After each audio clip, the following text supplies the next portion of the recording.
que é uma minoria, se for pegar percentualmente, o que eu oriento na área de educação, como pesquisa, é pequeno. Hoje eu tenho, acho que uns 4, 5 alunos de doutorado sendo orientados, né? Um é da área de educação, e dos 3 de mestrado, nenhum é da área de educação, os que estão hoje, oficialmente fazendo. E dos que já foram defendidos, alunos de doutorado e de mestrado, eu tenho 21 fechados, 3 da área de educação. Desses 20, então, só para vocês terem uma noção do percentual, um pouco acima de 10%.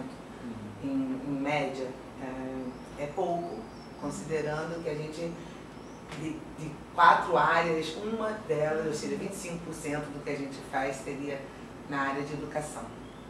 Mas nós conseguimos recentemente implementar um de extensão. Então a gente tem um projeto de extensão que, junto com o Ministério da Ciência e Tecnologia, no programa Casa Brasil, e que ele é para inserção digital e inserção social. Então a escolha de áreas carentes, fazer parte é importante. Então nós temos um projeto que está em andamento no município de Silva Jardim, que é um município que a gente atua muito na área de pesquisa. Então é uma área que a gente tem bastante dados de produtos. Então nós estamos fazendo, já está a meio do caminho, um atlas escolar, mas com uma linguagem diferente, trabalhando com a realidade local, um atlas que foca mais o município e que permita o trabalho do dia a dia, e que seja um atlas interativo, que possa ser trabalhado. E estamos, dentro da metodologia, utilizando algumas estratégias, porque um dos maiores problemas que a gente tem é a adesão por parte do professor. Assim, é o professor reconhecer que participar de um programa como esse pode ser interessante para ele. Existe um problema de autoestima muito grande, e um problema de resistência mesmo, de achar que para que eu vou investir numa coisa a mais, se eu ganho muito pouco, se eu tenho que trabalhar muito. Então hoje nós temos muito mais resistência por parte do professor que do aluno. Então o programa ele está meio desbalanceado por conta disso. Então, nós estamos tentando usar estratégias mais lúdicas e que o professor não perceba de cara que seja para aplicação em sala de aula, mas que indiretamente ele possa beneficiar. Então inserimos o curso de fotografia, e através do curso de fotografia eles aprendem a manipular muitas máquinas, diferentes máquinas que a gente leva. A gente introduz o conceito de pixel, introduz o conceito de imagem, introduz o conceito de tamanho, introduz o conceito de organização de dados, introduz o conceito de percepção da paisagem, introduz o conceito de trabalhar um tema, e eles estão aprendendo a fotografar. A gente fala da festa do aniversário, do filho, a gente fala da viagem, das férias. Mas a gente percebe o que é a paisagem, o que é o relevo, através da fotografia. E aí começou a ter adesão. Então a gente trabalha a cartografia a partir da corrida de orientação, né? Então a gente está trabalhando por ângulo, distância, com brincadeira, tem que encontrar no lugar e cada lugar perceber o que tem, qual o objetivo de escrever. Então a gente começou a trazer para o projeto atividades que não sejam tão acadêmicas, mas que a gente consiga implementar e trazê-los. O curso de vivência, que foi muito interessante, que é tipo, eles têm que aprender a confiar um no outro. A gente trabalha dentro de um parque, aí tem que ir junto, um conhece o outro. É importante também, os alunos... Tá para parar? Peraí, onde que eu estava? Estava falando da corrida. Sim, da vivência. Aí nós temos outras atividades, como da vivência, vem uma professora de São Paulo, que é muito interessante, e os professores, a gente vê que os professores nos colégios, eles mal se conhecem, eles têm turnos diferentes, horários diferentes, e uma das coisas que a gente tem investido é nesse conhecimento, nessa transdisciplinaridade. Então a gente está tentando trazer não só o professor de geografia, mas o de português, que pode te ajudar na questão dos topônimos, dos nomes dos lugares, e trazer a questão de como algumas palavras são colocadas. O professor de matemática, que ajuda no cálculo das coisas. Então a gente tem trazido e tentado integrar. E esse curso de vivência. E o principal, o cerne principal do projeto é a mediação. Então tem o curso de mediação, também está sendo oferecido para os professores, ainda não foi. A gente quer o máximo de adesão possível, então todos os atrativos, tem que vir antes do de mediação. E o de mediação é realmente você, no final, tentar mudar a sua aula. Encarar a sua aula não como uma exposição de informação, mas como você fazer o aluno, você ser um mediador mesmo, fazer com que o aluno se interesse a buscar o conhecimento. E não ser o aluno ser um receptor passivo desse conhecimento. Mas para chegar aí, a gente viu que a gente vai ter que fazer umas estratégias. Você falou agora um pouco da resistência dos professores, né? Você acredita que é mais em relação a esse do salário que você mesmo falou, por ser muito, ou você acha que eles têm alguma dificuldade por ser uma matéria que alguns consideram difícil e por lidar muito com tecnologia? Olha, eu não sei te dizer. Desculpa. A gente incluiu recentemente mais um colégio, que é aqui na Ilha do Governador, um colégio estadual com uma realidade completamente diferente desse lá de Silva Jardim.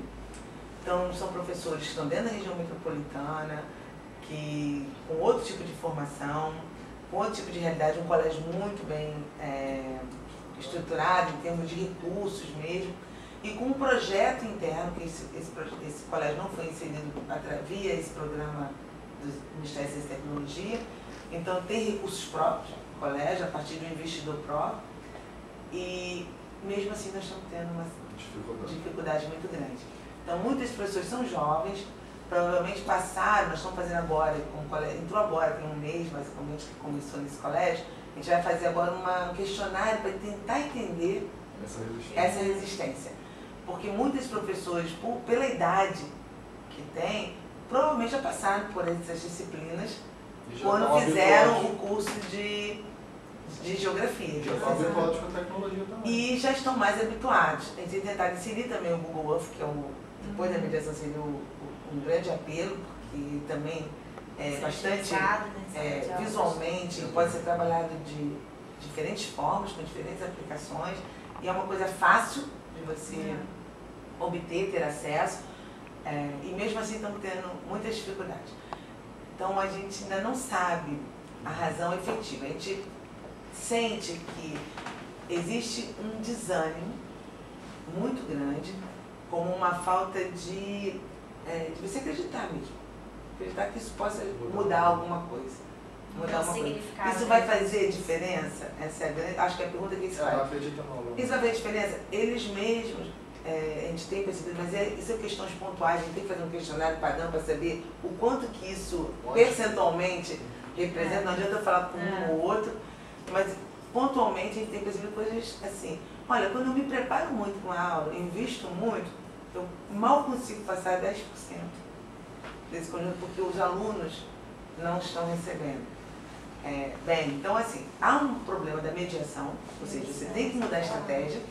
Os alunos hoje, eles também têm um universo próprio, com problemas próprios. Lógico que os que estão em Silva Jardim são muito diferentes dos que estão aqui no MENS, na Ilha do Governador, mas eles têm características próprias e que você tem que se adaptar, você tem que chegar até eles.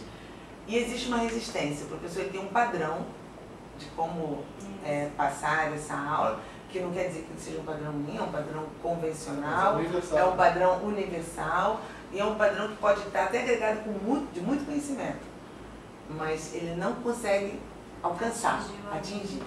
E isso cria, lógico, você quando dá uma aula, eu vejo que a turma não é receptiva, que a turma não acompanha, olha, é um banho de água fria para o professor, porque ele pode se esforçar muito, então há uma necessidade muito grande de mudança de estratégia.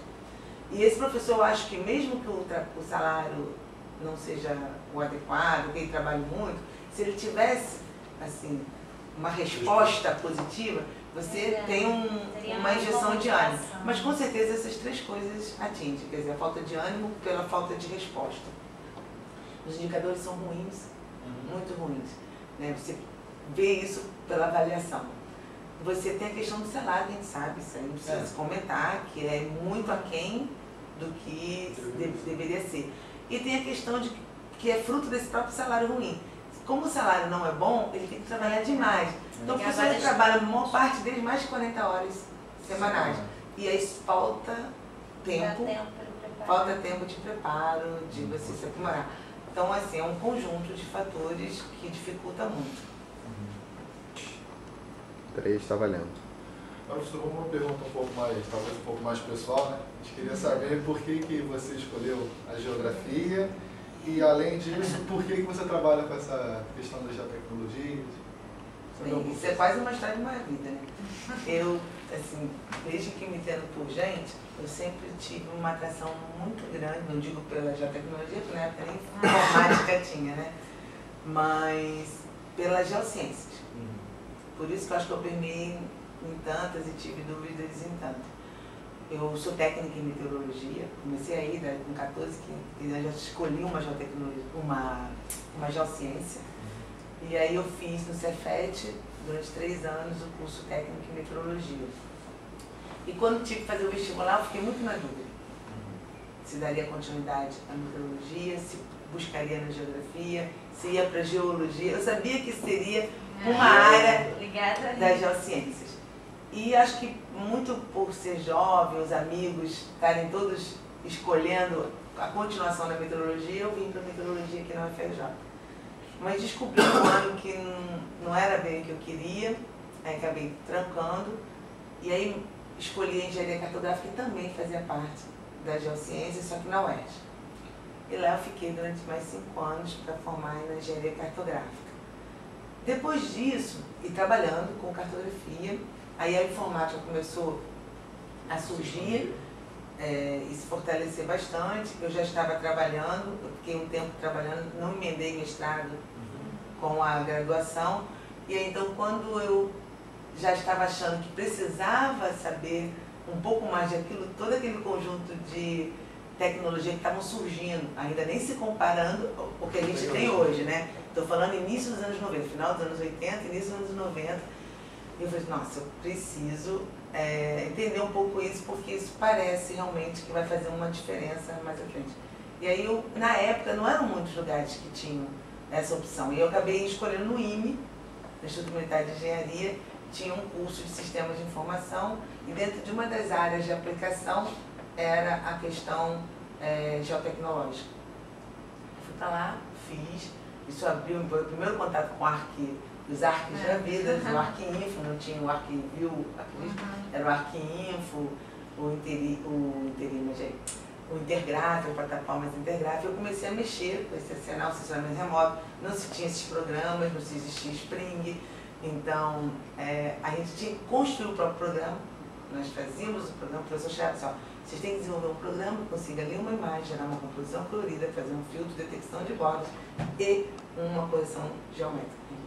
A gente tinha que programar. Por isso que eu reclamo meus alunos quando eles falam assim, ai professor, que trabalho grande. Trabalho grande, você já tem o programa pronto. Como é que você está reclamando? Você tem que saber como é que usa. Enfim, mas era assim. E aí quando eu saí de lá, eu tive a sorte de conhecer um professor, fez parte da minha banca, o professor Mauro Argento, que era daqui, que essa sala que eu estou hoje era a sala dele, que gostou muito do que eu estava desenvolvendo, me chamou para trabalhar com ele aqui na geografia, porque na época também precisava de desenvolvimento de programas, que auxiliasse ele em algumas coisas. Então eu entrei meio que para fazer isso. E aí comecei a conhecer a geografia, mas a geografia focada. Eu fiquei um ano aqui num projeto de pesquisa, desenvolvendo, e resolvi, falei assim, olha, quer saber, se eu for dar continuidade, eu vou escolher a geografia. Na época eu não sabia direito o que era geografia, pensava que eu sabia. Então eu comecei na geografia, fazendo doutorado, e vi como a geografia me ajudou a abrir muito mais. Eu era muito focada e abrir muito mais, permear muito mais, ser mais crítica. A geografia me trouxe muitas coisas positivas. Eu vejo isso quando eu olho o meu currículo e vejo a diferença do que era antes da minha entrada de geografia e depois da entrada de geografia. E aqui eu fui aprendendo muita coisa. Quer dizer, também o início da minha permanência na geografia é diferente do que eu faço hoje, né? Quando eu apresento uma palestra, dou um curso, as pessoas não sabem